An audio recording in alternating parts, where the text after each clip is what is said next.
Morning class. आज की आपकी वर्कशीट नंबर है 16 and the chapter you are doing is atoms and molecules, जो है अणु और परमाणु, और टॉपिक उसमें हम कर रहे हैं atomicity and molecular mass, that is परमाणुकता और आणविक द्रव्यमान। अब एटॉमिसिटी क्या होती है, या फिर जिसे परमाणुकता भी कहा जाता है।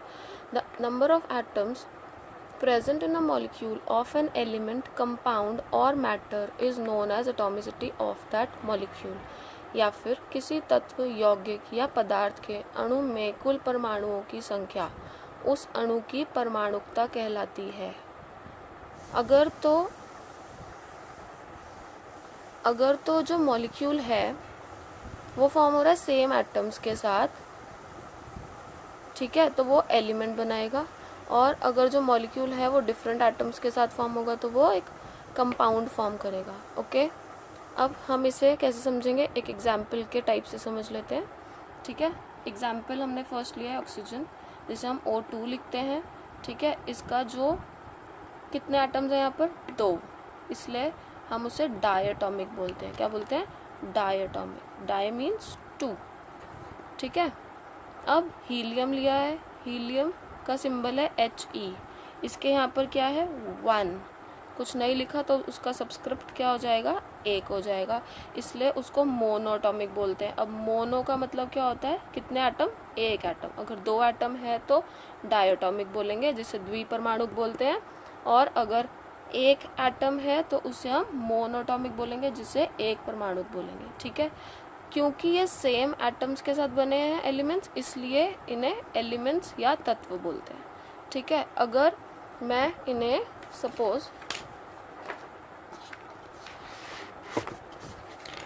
Suppose I am making them from different elements, अगर अलग एलिमेंट्स के साथ बनेंगे तो उन्हें क्या बोलेंगे? कंपाउंड्स। क्या फॉर्म करेंगे? कंपाउंड्स या यौगिक फॉर्म करेंगे। ठीक है, जैसे कि वाटर लेते हैं, ये जो यौगिक है क्या है? जल। अब हाइड्रोजन इसमें कितने हैं? 2। ऑक्सीजन कितने हैं? 1। अब ये 2 और 1 मिलकर कितना देंगे? 3, इसलिए इसकी एटॉमिसिटी हो जाएगी ट्राई एटॉमिक। इसको क्या बोलेंगे? Try atomic. ट्राई मतलब 3। ओके, हिंदी में क्या बोलेंगे? 3 परमाणु। ठीक है, एक और यौगिक लेते हैं, एक और कंपाउंड लेते हैं, that is ammonia. Now what is ammonia? The formula for ammonia is NH3। ठीक है, NH3 है। अब यहाँ नाइट्रोजन के पास कुछ भी नहीं लिखा, तो मतलब उसके कितने एटम्स हुए? 1। कितना हुआ? 1। और हाइड्रोजन के तो हमें दिख रहे हैं कितने हैं? 3। सो 1 + 3 इज 4। इसलिए जब 3 से ज़्यादा एटॉमिसिटी हो जाएगी तो हम उसे पॉलीएटॉमिक बोलते हैं। क्या बोलते हैं? पॉलीएटॉमिक। ठीक है, और क्या बोलेंगे? बहुप्रमाणुक। क्या बोलेंगे? बहुप्रमाणुक। ठीक है, जैसे हम कोई और लेकर देखते हैं, सपोज आई हैव HCl। अब इसमें HCl हाइड्रोक्लोरिक एसिड है, इसमें कितने वो है? एक तो हाइड्रोजन है एटम और एक है क्लोरीन, तो ये क्या बन रहा है? एक कंपाउंड बन रहा है, जो कि होता है एक यौगिक। ठीक है, HCl। अब हाइड्रोजन कितने हैं यहाँ पर? 1। क्लोरीन कितना है? 1। सो 1 + 1 इज 2। सो ये क्या हो जाएगा? डायटॉमिक। क्या हो जाएगा? डायटॉमिक। ठीक है, और ये एक कंपाउंड है। अगर सेम एलिमेंट से बनेंगे तो वो एक एलिमेंट फॉर्म करेगा, और अगर अलग एटम से फॉर्म करेंगे तो वो एक कंपाउंड फॉर्म करेगा। Okay, now the next part is calculate the ratio by number of different atoms present in a compound, या फिर किसी अणु में उपस्थित विभिन्न परमाणुओं की संख्याओं का अनुपात। अब ये कैसे फाइंड आउट कर सकते हैं? by comparing the mass ratio of each element in the molecule with their atomic masses, या फिर रसायन में उपस्थित परमाणुओं के जो द्रव्यमान होंगे उनका अनुपात करना है किसके साथ? उनके परमाणु द्रव्यमान के साथ करेंगे। ठीक है, एग्जाम्पल मैं CO2 ले रही हूँ। अभी इस लैंग्वेज में आपको समझ में नहीं आया होगा, जब हम एग्जाम्पल करेंगे तो आपको ज़्यादा समझ आएगा। ठीक है,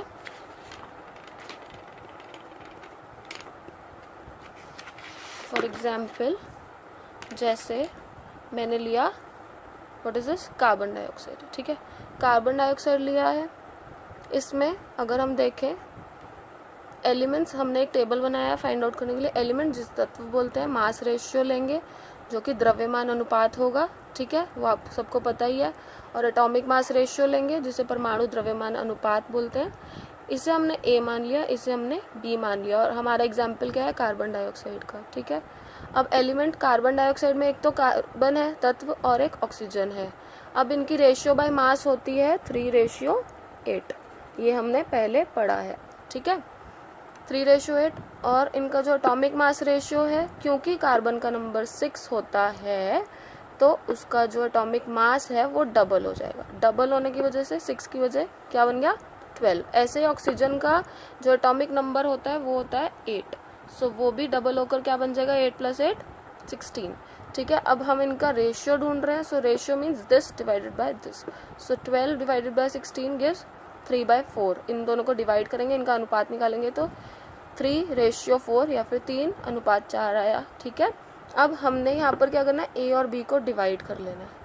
ए अभी हम ऊपर कार्बन का ही लेंगे तो ए क्या है 3, और यहाँ बी क्या है, पहले 12 था, अब कट होने के बाद कितना बन चुका है 3, सो 3 डिवाइडेड बाय 3 1 आया, ठीक है। अब ऑक्सीजन का सेम, यहाँ पर 8 है और जो ये 16 है वो कट कर क्या बन चुका है 4, सो 8 डिवाइडेड बाय 4 आता है 2, ठीक है। इसलिए इनके जो रेशियो आएगा, जो परमाणु का अनुपात आएगा कार्बन और ऑक्सीजन का अगर निकालें तो क्या आया 1:2। कार्बन, यहाँ पर कार्बन है ना, कार्बन का 1, ऑक्सीजन का 2, सो कार्बन रेशियो ऑक्सीजन या कार्बन अनुपात ऑक्सीजन आया 1:2।